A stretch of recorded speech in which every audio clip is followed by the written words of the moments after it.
കൊരിന്ത്യർക്ക് എഴുതിയ 1-ാം ലേഖനം 10-ാം അധ്യായത്തിന്റെ 12-ാമത്തെ വാക്യമാണ് ഇവിടെ വായിച്ചു കേട്ടത്. ആകയാൽ താൻ നിൽക്കുന്നു എന്ന് തോന്നുന്നവൻ വീഴാതിരിക്കാൻ നോക്കിക്കൊള്ളണം. ഞാൻ ആദ്യം എന്നെ പ്രതിയാക്കുക. പൗലോസ് പറഞ്ഞില്ല, ആ പാപികളിൽ എന്ന് പറഞ്ഞ പോലെ ആദ്യത്തെ പ്രതി ഞാനാ. നമുക്കെല്ലാം ഓരോരോ തോന്നലുകളുണ്ട്, നമുക്കെല്ലാം ഉണ്ട്. അതെ, ഒന്നാമത്തെ പ്രതി ഞാനാ. ആത്മീക ലോകത്ത് ഞാനാണ് മിടുക്കൻ, അത് ചുമ്മാ ഇരിക്കുമ്പോൾ തോന്നുന്നതാണ്.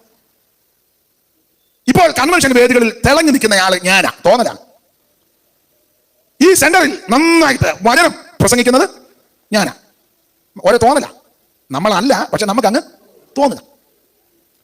ഈ സഭയിലെ നമ്പർ 1 കുടുംബം ഞാനാ, നമുക്കങ്ങ് തോന്നുക. അങ്ങനെ ഓരോരോ തോന്നലുകൾ.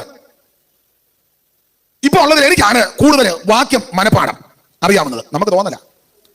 ഏലിയാവിന് ഇങ്ങനെ ഒരു തോന്നലുണ്ടായിരുന്നു, ഞാൻ ഒരുത്തം മാത്രം. അന്നേരം ദൈവം എന്നാ പറഞ്ഞേ? ഒന്നും വേണ്ടിയില്ലേ? ദൈവം എന്തെങ്കിലും പറയട്ടെ, നമുക്ക് എന്നായിരിക്കും. നീ അറിയാത്ത 7000 പേരെ പറയുണ്ട്.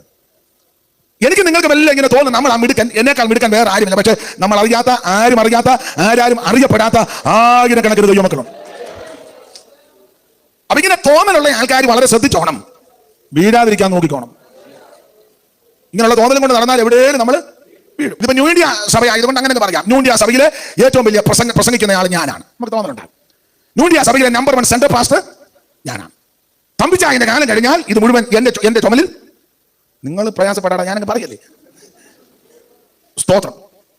ഇപ്പോൾ ന്യൂ ഇന്ത്യയിലുള്ളതിൽ പരമവിശുദ്ധൻ ഞാനാണ്, നമുക്കുണ്ടാകുന്ന തോന്നല. അങ്ങനെയുള്ള ഒരു കാര്യം ശ്രദ്ധിച്ചോണം, വീഴാതിരിക്കാൻ നോക്കിക്കോണം. എന്നെ കേൾക്കുന്ന പ്രിയരെ, നമ്മേക്കാൾ മിടുക്കന്മാർ, ശ്രേഷ്ഠന്മാർ, കഴിവുള്ളവരും മികവുറ്റവരൊക്കെ വീണുപോയ ഒരാത്മീയ ലോകമാണ്.